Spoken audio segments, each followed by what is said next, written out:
How are you two doing? We're doing pretty good. We're hanging in there. We're making the best of it. You submitted some pictures to CNN iReport of the fire damage. I'd imagine these pictures hardly capture the scope of the devastation you're dealing with. But tell us, what about the rest of your neighborhood? Did anything escape the fire's wrath? We were able to see there were 8 homes down our cul-de-sac, and all had burned down except for 2 down to the ground. Mrs. Schultz, what are you holding right now?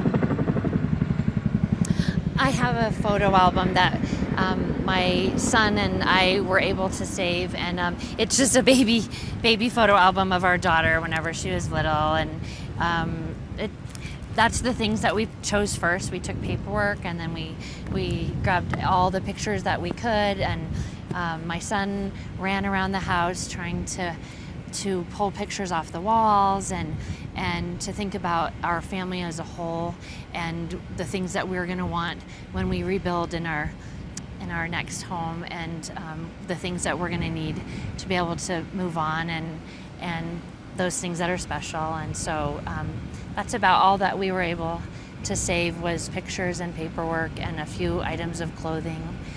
But we have each other, and we're blessed, and so many people have suffered loss, and so we're just thankful that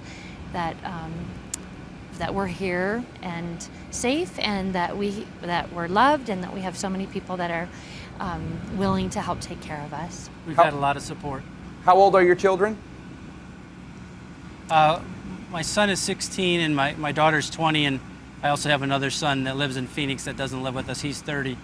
But my son basically spent his time, we had about an hour to pack everything up, and he spent his time packing up all of our photos and everything, and wasn't able to get any of his stuff out. And he had probably over $5,000 worth of Legos that are gone. He didn't take one with him, so we're going to buy some Legos today. Well, we're glad that you have those photographs. They are more irreplaceable than Legos, that's for sure. God bless you, and good luck to both of you and your family. Thank you Thank so you. much.